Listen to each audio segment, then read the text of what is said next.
Jared? Jared, raise your hand. WWJD, what would Jared do? Jared is attentive at the show. Don't walk, stay, buy drinks, but also be like Jared. The good Jared, not that one from Subway. Here we go. All right, guys, coming to the stage right now. This guy's performed at the Vatos Locos Comedy Festival. He also has a May 2nd midlife comedy crisis show at TNT Pizza in Parker. You know you love pizza. Give it up for Will Frank. Get loud. This is the time to be loud. Woo!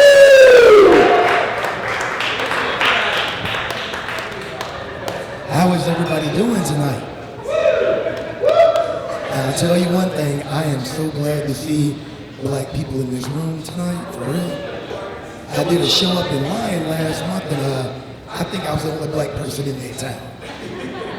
Then it started getting dark, and I got scared, and I asked the producer if I could go up first and get a police escort to my car. But I got an announcement this week. I graduated with my MBA. Yeah, I got my MBA. It was a tough program, but you know what, I persevered, and I got through it. And a lot of people have asked me, hey, well, why'd you want to do that? And the answer was simple. I needed to know how to write off whiskey as a business expense. Oh, man, 2026, y'all. I mean, this year is rough, isn't it? Yeah. I mean, if things get any worse, I think people going to start robbing gas stations for the gas. Could you imagine that? You in Circle K and somebody walks in there and he's like, hey, this is the stick up, put your hands up. I don't give a shit about what's in the register, give me 40 on 5. Oh man, but I knew that this year was gonna be bad because my father, he passed away on New Year's Day. And I'm thinking, well, there's a holiday that I'm never gonna celebrate ever fucking again. You guys wanna know what my New Year's resolution is? Keeping it together. That is what it is right there. But like a lot of kids, you know, I looked up to my dad growing up. I mean, my dad, he looked like a superhero. He was in his prime, he was 6 foot tall, about 220, 30 pounds of muscle. As you can see, we look exactly alike. But my dad had a knack for making something out of nothing. I mean, he grew up in Georgia during the Jim Crow era, and he never graduated from high school, but my dad still served in the Navy. He was a master mechanic for 30 years, and he even had a successful painting business. Yeah, my dad did some shit. And so me, I wanted to be just like my dad when I grew up.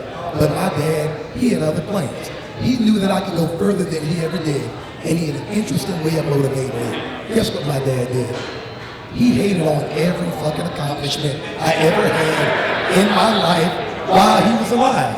Yeah, nothing impressed this man. I mean, I graduated the top of my class in high school, and my dad said, that's what you're supposed to do. I served 20 years in the Air Force, and my dad said, you trying to prove you want a chicken, huh? I remember even becoming a father was something that made me proud. And my dad was like, too cheap to buy a condom, huh? In fact, the only thing that my dad ever did where he gave me some type of positive feedback is I told him about 5 years ago, I sat him down and I said, hey Dad, just want to let you know that I wrote some jokes down. And I went to an open mic and people laughed. And I loved the way it felt. I think I'm gonna pursue this comedy thing. And my dad looked at me and he smiled. He said, you know what, son? Keep going with the comedy. You keep writing those jokes. Because I don't think you're very funny. And that's how I'm gonna remember my dad for what he was, an asshole. But it's all right, though, it's all right. I'm gonna be 54 in a couple of months, and I know y'all thinking, ooh, black don't crack, right? And I'm telling you, yes, the hell it does. Oh, yes, it does. I work really hard to stay looking pretty young, because I'm telling you right now, as a black man in your 50s, you can go from Idris Elba to Fred Sanford in 2 birthdays. I'm telling you that, hey. But any other Gen Xers in the room? That's right. So you guys remember now, the experts, they had a funny little nickname for us when we were growing up, right? They called us the latchkey kids. Now see, if that same parental situation was happening right now, experts would call CPS. Because our parents left us alone all day, every day. And it trips me out because these kids now, they freak out when they can't find their phone. I spent a better part of the 80s trying to find my parents. Like, you see my mom, dad, where they at? Oh man, my gosh. Yeah, so who all is married in the room? Just me? All right.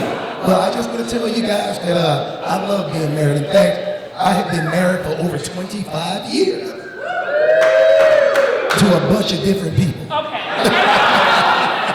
Yeah, I had a bad run there for a minute. I mean, I walk in the county, they knew me by face. In fact, I went in there so much, they wouldn't even call my number for a marriage license. They just say, "You again?" I mean, it is terrible. I mean, I've been married so many times, the county, they stopped giving me a marriage license. They issued me a punch card. I'm looking at this thing like, okay, so are you saying on my next marriage, I'm gonna get a caramel latte? See you in about 18 months. And my friends, fuck them. But the last time I announced that I was gonna get married, they didn't even throw me a bachelor party. They staged an intervention. It was messed up too. They lied to me saying we gonna meet at my buddy's house and we gonna have pizza and play poker and drink beer and whiskey, all the cool stuff. I get over there and there's no lights on in the house. I open up the door, everybody's sitting around the dining room table with a bunch of candles. And I'm going, I thought we were playing poker and not having a seance. What the hell's going on? And then my best friend, he stands up and he looks at me, he's like, "Hey, Will, it has come to our attention that you're getting ready to get married again." And I said, "Of course I'm getting ready to get married. You know, you're the best man. You've seen the ring. You know my fiance." Then another friend stands up and he goes, "Hey, we're just concerned that you didn't tell your current fiance what happened to the others." See, now I'm getting mad. I'm all offended. And I was like, "What do you mean what happened to the others? We got divorced. Why are y'all acting like I got 3 ex-wives buried in my backyard?" Yeah. So it's crazy though that racism is like herpes these days, isn't it? It'll go away for about 5 or 10 years, but just when you think you're about to have a good time, here it comes, right? In fact, I had some racist activity happen to me just a couple months ago. I was walking around in downtown Denver, and this white guy on a bike rides past me and everything, and he throws the N-bomb at me with the hard R. Now I look at the dude, and I actually started laughing. Let me tell you why. Because that was the first time in my life that I'd ever had full-grown adult racism being thrown at me from a child's bicycle. Seriously. I mean, as a black man in America, I know we have come far, but we are not at the point where we can put white guys on pink BMX bicycles. Because guess what? If we could, we fucking would. 25, I-70, it would look like the Tour de fucking France. Just a bunch of white guys on pink BMX bicycles, pissed off, riding to work, doing the normal shit. All the black people drive by in cars and laugh and wave at them. Reparations. Reparations, that's right. Oh man, but I love social media. I really do. I like it obviously for the comedy and everything, but I like to get on there and just be a part of the groups and everything. You know, a lot of people do that on Facebook. And so what I'm in now is I joined an alumni group from my high school because I'm over 30 years out, and unfortunately, a lot of us aren't here anymore. And so I'm in this group, and I'm looking at the post one day, and this lady I went to high school with, she puts up this post, and she's like, "Hey, I just want to let y'all know that my baby lost a tooth over the weekend." I looked at the picture, and I started laughing. I said, "Yeah, in a bar fight, this motherfucker's 28 years old." Oh man, but like I said, yeah, I'm gonna be 54 in a couple of months, and I really hope that this birthday is better than last, because guess what I got for my birthday last year? Diabetes and a prostate exam. And you find out real quick when you're diabetic, you can't eat a lot of shit. And after that prostate exam, I couldn't take one either. Oh my gosh, man. So my wife and I, we moved up here to Colorado in the end of 2023. And we had been coming up here for years to come visit our friends and all that. But we had no idea that Colorado was so freaking dangerous. I mean, if you look at the news, you find out real quick.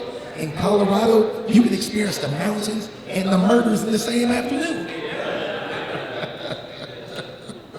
In fact, I thought that the most gangster thing that you could do in Colorado would be to go to a farmer's market that wasn't in your neighborhood. That's my time, y'all. Thank you.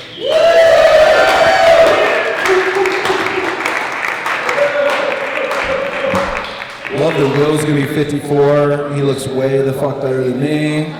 And we are wearing the same pants. I noticed that when he was up here. There we go.